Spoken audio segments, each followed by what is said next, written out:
The period directly following a manic or depressive episode can be the most enlightening one.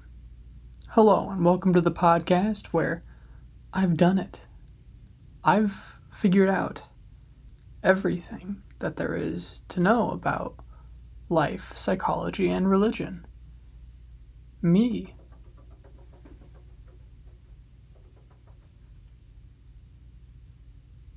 I haven't figured out what animal is outside my window, but there clearly is one.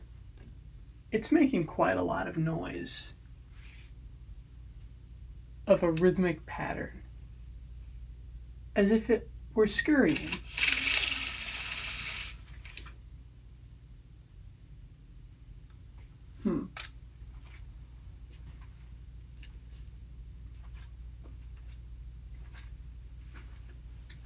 That's really strange. Anyways, I've done it. I've solved everything. After my latest trip, my latest journey, voyage, experience with attempting to ground myself into my body, I awoke, fully aware of the flesh coating my bones and the weight gravity had upon me. The sweat from the day's work. Rank. Is that the correct verb? My place as a person fully realized. I picked up a book and I read all of what I wanted to read, which was the whole section that I flipped to. You're welcome. And see, there it is again.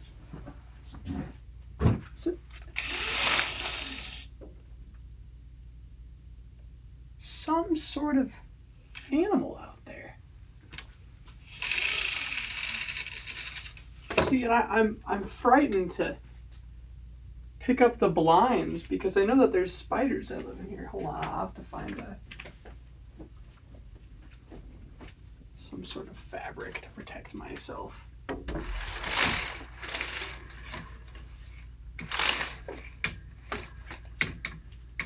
What sort of creature is out there? Hold on. I should get look, I've discovered. Hold on.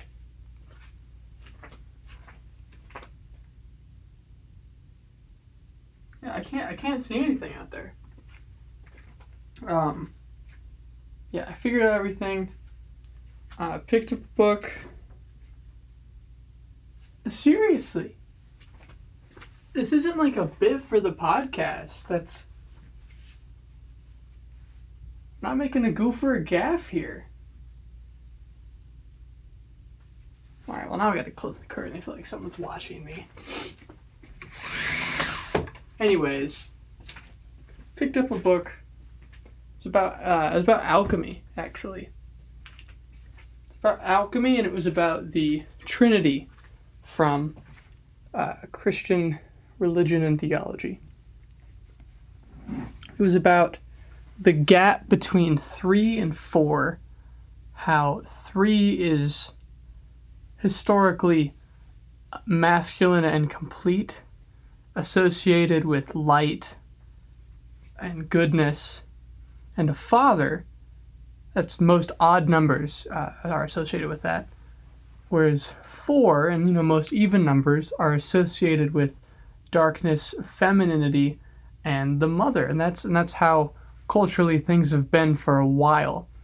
There's a phrase within alchemy: 1 becomes 2, 2 becomes 3, and out of 3 comes 1, which is 4. Something I'm paraphrasing slightly, but I've gotten the idea there. There's a gap between cultures which have developed sort of this Trinitarian or triadic view of the world, depending on whether you be Christian or be pagan. It'd be one of those different, Christian alchemy is a thing. You develop this Trinitarian view. There's a gap between developing that fourth view. Now there's mandalas, There it is again. This time it's on the left window. All right. Ah!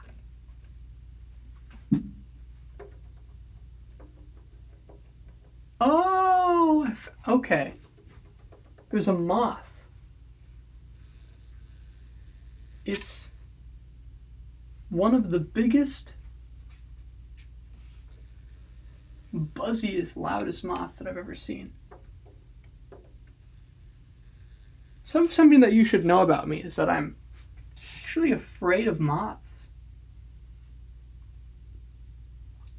I just really don't like them. I went for a hike to film a video, and it was after the hatching season for the spongy moth. The devastation of caterpillars had taken over the forest, kind of evicted me from a campsite that I was trying to stay in at the time. Truly hundreds, thousands, just all over the forest, doing some horrible stuff to the trees and the leaves. But they'd all hatched when I filmed this video. They had all gone into a cocoon or chrysalis. I don't know which one caterpillars and moths do. I think maybe it's that butterflies go in to a chrysalis and moths cocoon. I think that might, there's something there. Maybe another podcast episode will need to be done by me. But there were just moths everywhere, and I didn't like it. I had a bad time. As I've established, I'm afraid of moths, but I did it. It was like a 2-mile hike, I think, one way. Like I say hike, it was a very casual walk, but through hundreds of moths, in any snapshot of the forest that I was in. It was a little insane. And the thing is that what I've read about spongy moths is that only the males can fly and the females don't fly. Wow, that relates to the topic that I was talking about earlier with 3 and 4 and alchemy and such. So, there's this, not necessarily a duality in the sense that it relates to 2. These are numbers 3 and 4. But there is a duality, sort of a yin-yang movement between masculine, feminine, darkness, light, and such. Kind of unfortunate that femininity is the culturally darker trait, right? One nested within the other. It's not balanced within the world right now. It's on an even scale in that pole within Trinitarian and triadic systems. Generally, one dominates.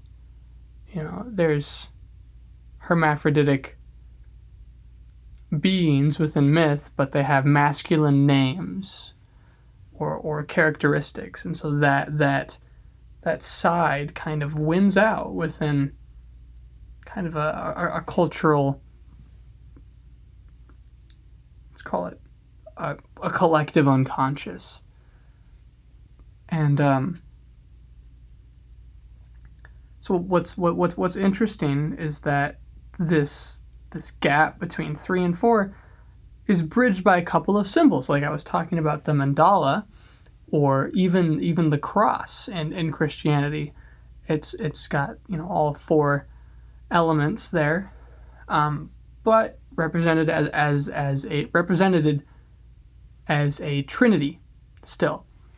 Although in the Catholic Church, this is something that they've developed recently within the last 100 years,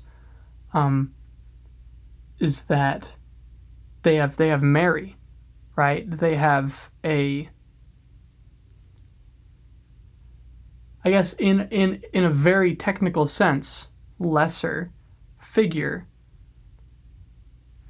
up there with the big 3 that you see in most Protestant or most churches. You see the three, Godhead, three in one. That's a pretty big established thing, but in the last 100 years, the Pope has kind of developed Mary into the theology. And so that's kind of hope for that fourth element, that nice integrated even four, with one emerging from the three as one, but making four, like in alchemy. So yeah, I've done it. I've solved life. I know what my purpose is. I know what other people, I know what their purposes are and what they try to accomplish. And the first thing that I did was recorded a podcast so that you too can have the exact same experience that I did when you listened to it. So from listening to this podcast, you'll know exactly the struggles that I was having before my experience and how I got myself out of it. And like me, you'll stay out of that negative space forever, fully enlightened. Gosh, I mean, can you really ask for a better podcast? Just listen to this episode, and then you'll have ultimate truth for all of your days. Gosh, that moth is back, isn't it? That's really annoying, isn't it? I don't like it. I don't like that moth.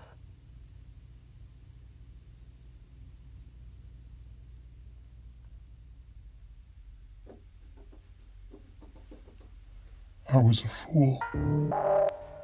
A fool. What have I learned? What have I taught? What have I shown you? Nothing. Inaccuracies, misunderstandings. Look at me. I am a sheep. A sheep who has eaten grass but not digested. I've thrown it up for you to see. Look at it. Look at what I have made for you. No, that's not it. That's not what I've done. No.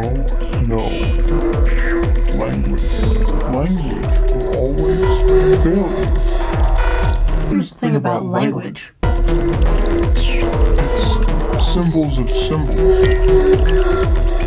Text of text. Etchings in stone, no longer on stone. Vibrating strings and folds and chords. A veritable accordion of vocabulary. None of this is getting to you. You don't get what I'm trying to say. Neither do I. I know nothing. Is that moth back again?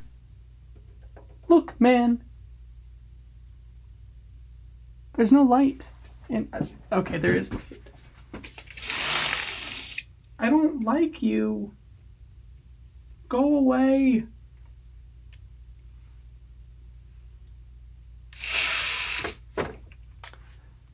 Shoot, what was I saying? Something about okay, yeah. I don't know what I'm talking about. I only think that I know what I'm talking about. Do you think that you know what you're talking about? Are you talking?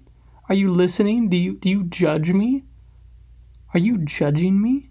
How dare you cast judgment on me? I've got it figured out. At least I think I do. Do you? Which one's a better position? I don't know. If someone approaches you and says, I figured everything out, is your first inclination to believe them? Or to think them a madman? I carry no lantern. Nobody carries lanterns. We carry cell phones. Cell phones that have flashlights. And if everybody has their own cell phone and their own flashlight, what need is there for a lantern? That's all I'm trying to say here. What are you trying to say here? Who are you? Do you exist? And the black mirror stares back at me and at you. When you finish watching, listening, and clutch the screen in front of you, who stares back? Who is that? How limited are they? How limited is their soul? I am a sheep, eating food, not to digest or regurgitate, to show you, like a cat bringing a mouse before its master. You are my master. But you cannot own me. That moth! I want to see your ugly little face. You piece of crap. There you are. Oh, you're the size of my... This moth is the size of my thumb. It's crawling now. It stopped banging its head on the wall. Okay, I'm just going to leave the curtain up and hopefully it gets its fill of the light. Not because I like it and want it to be happy. I just want it to suffer knowing that there's some thing in here, some light in here that it can't have. It is a moth. It belongs to the dark. That is its lot in life. If you liked the light so much, you'd come out during the day. That's all I'm trying to say here. That's my only point of this whole podcast. Whole podcast. If you like the light so much, come out during the day. Not as a metaphor directed at moths. I'm talking about moths here. There's one... Oh wow, it just like opened its little wings, but not like to fly, just to like show off that it had wings or something. Do you think that it knows that I'm staring at him? If I like, bah, bah, it's not really phased. Holy crap. Okay, yeah, they got 6 legs. It looks like it's eating smaller bugs. Wow, look at those eyes. Oh, that's amazing. Wow.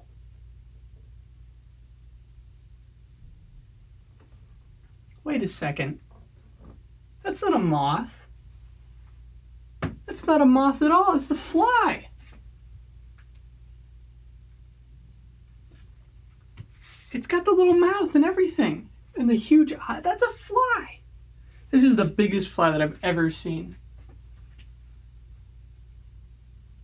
Why does it like the light so much too? Why does it look like a moth? I don't know anything about moths. I hate them. Well, thank God that I warmed up to this fly. I don't have to like reconsider like hating moths as like part of who I am, because it turns out that what I liked was a fly, not a moth. If it would have been a moth, I would have had a crisis on the podcast. Like, you would have been privy to it. I mean, not necessarily. I've filmed podcast episodes that were too intense, I think, for publication. Believe it or not. I'll just fly. What was I talking about? I think I was saying something like, I don't know. Something about like, oh yeah, because I filmed that thing previously, about like the mandala and like masculinity and femininity.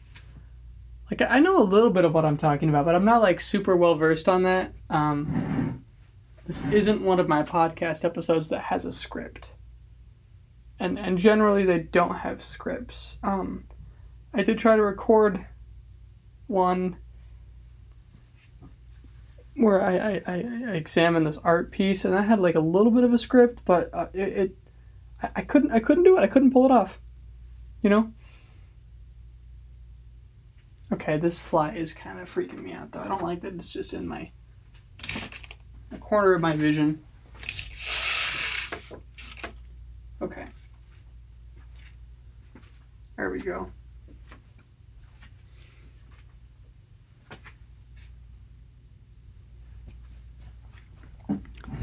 Yeah, like I was saying, Like another, you learned so much about me today. You learned that I don't like moths. You should know that like I try to learn a lot of things. I think that's a good thing to do. Should try to learn a lot of things. I'm sure that you're the same way, right? I'm sure that you and I we got something in common. We're trying to learn things. I guess that's. I bet you that people who listen to podcasts are the same people who want to learn things. I think that's generally what's going on. So okay, so I'm in good company. You're someone who likes to learn things, or be entertained. That's good. I am entertaining. But I like to learn things, and one of my favorite studies at the moment is religious studies. Now, it's not studying them as in like participating in, like just because I read about like 4 different religions doesn't mean that I belong to those 4 different religions or that I practice their theology. But I'm like, what does this mean? How does that compare to this? Why, I read and watch stuff by doctors, people with PhDs. And when I say doctor, sometimes I do mean doctor, like people who work with patients, like psychologists. Yeah. So I read a lot about this stuff, and then there's not like a large community for talking about religions. Like it's kind of a small field of study. Like you don't really hear about religions that much. They're kind of a small thing. So there's no one that I can talk to about this stuff. So I thought, well, if I can't talk, I may as well teach. But I literally just figured out everything like a couple minutes ago, right? So you can't expect me to. Well, no, you can. You're a consumer who has a choice of what they listen to and where they listen to it and how they listen to it. I am making content to serve you. And I know that it doesn't seem that way, but I am. I'm making stuff for your enjoyment. By talking about myself and my interests, I'm making stuff for you. Really, that's the American dream, isn't it? You guys ever watch a Minecraft Let's Play? I can already tell that I'm going to have to edit out a lot of tangents. What I'm saying is that I'm here for you. I'm on your side. This is content for you to enjoy. And I hope that you do enjoy it. And you can expect me to research my topics, to know what I'm talking about. Now, when I started this podcast episode, I said that I had everything figured out, that I knew the trajectory of my life and of yours. And I still do, but I know that from listening to myself, from actually having this record and listening to myself, that I'm just speaking with a language. Of course I am. How else do I speak? And if I'm a real smart fellow, I can blame any disagreement that we have, any failure of communication, on the existence of that language. If I'm a smart fellow, that is what I would do. But I'm not a smart fellow, so I'm not going to do that.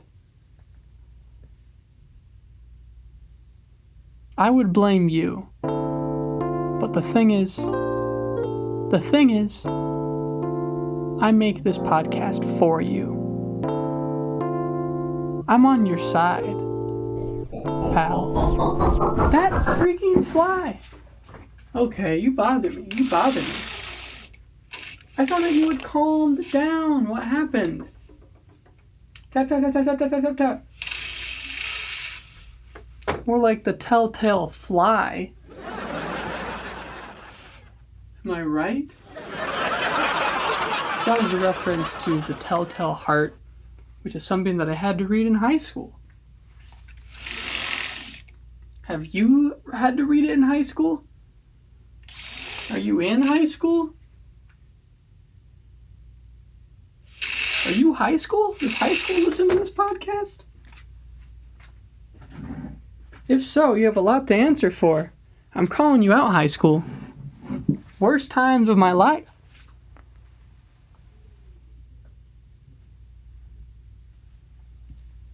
I was just figuring stuff out. No, people who are in high school, they're just figuring stuff out. They'll get things figured out eventually. And one day, you, like me, will have some sort of episode in which you just come out of it and you're like, oh yeah, I understand everything.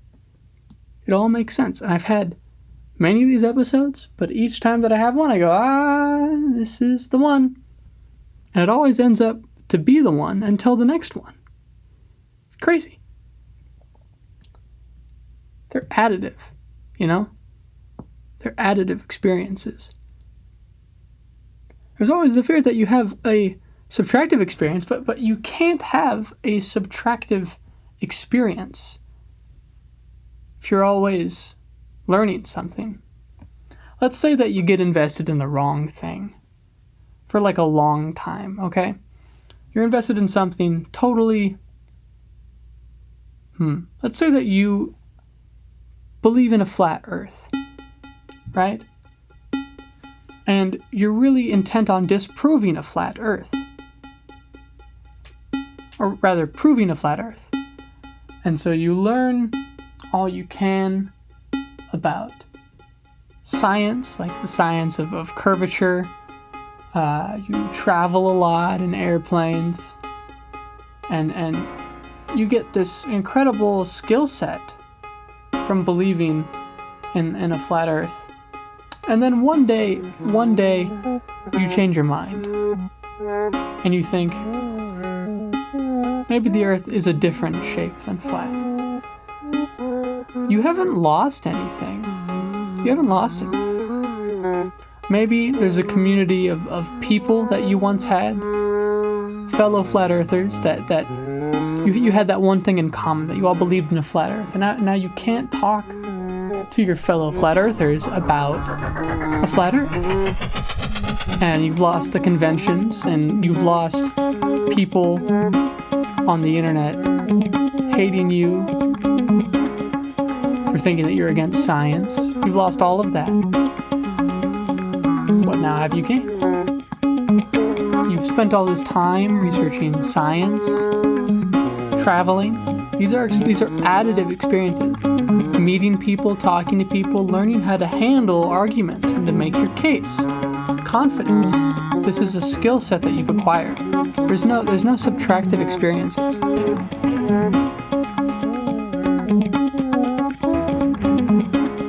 And so having these moments where you think, I've done it, I've figured everything out, and then it changes the way that you live your life. Generally, those are additive. Those add something to the experience of living. They don't take anything away from the experience of living. Some chemical exceptions, I think, are in order. I'm treating this as I would treat botany, right? Do you know that there's a plant that doesn't photosynthesize? Now, the definition of a plant, one of the qualifiers, like one of the things that you have to do in order to be considered a plant is photosynthesize. And there's a plant that doesn't do that, and it's still a plant. There's always exceptions. But generally, you can say that a plant photosynthesizes. So I'm saying that experience is additive, and these revelations are generally a positive force on your life. If you chemically castrate some area of your brain, that can be negative, right? I've lost some serotonin receptors from hardcore drug usage or something. Okay, you've taken away something. If you're addicted to the internet, coffee, pornography, anything that can be a numbing sensation.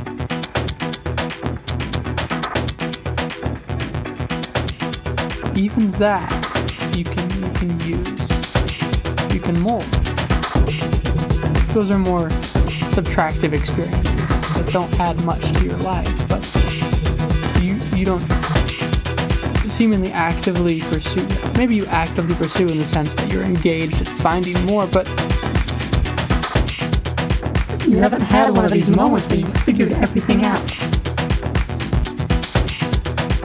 those moments are added. See? Come on, man. See there. This fly that's been bothering me. I assume it's a man. It's invaded our thoughts. It's invaded our speech. Maybe it's because I am a man. I hear you saying. Maybe.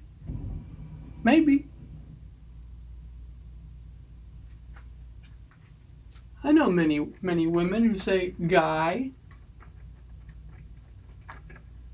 You ever heard of Spanish? Spanish is a gendered language. I think that English might also be a gendered language, but Spanish is a lot more obvious with its gendering. It's very clear if it ends in an O or an A. An O is the one that takes precedent, right? Eos can refer to a group of guys or just a group. Whereas AS, it's a group of gals.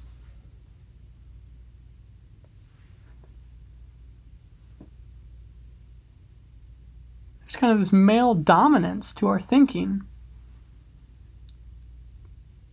And it's rooted in alchemy, it's rooted in Christian thought, and Christian thought has kind of drastically influenced the West.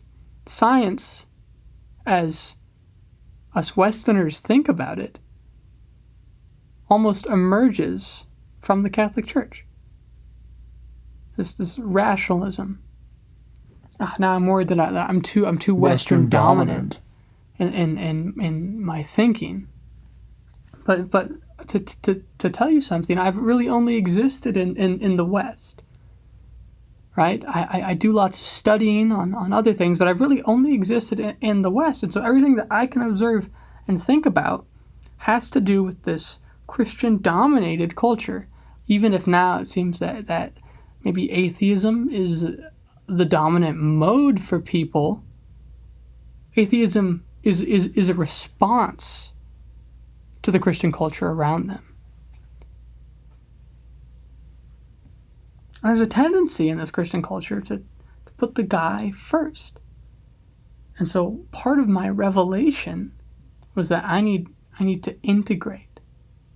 I need to integrate the inside with the outside. To understand that these things exist in opposition. And yet, in a paradoxical fashion, are the same.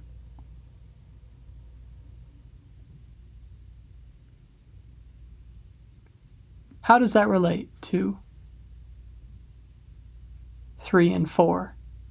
Even number, odd number, darkness, light, male, female, north, south, poles of a magnet. Well, that is something interesting, isn't it?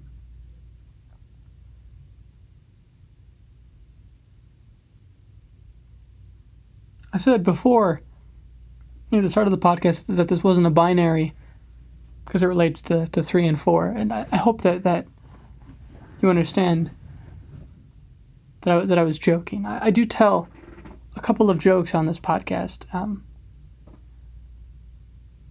And I'm not sure if people get them, if people get the jokes that I'm telling.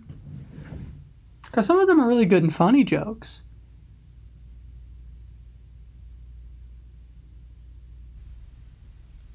Have I made myself the clown?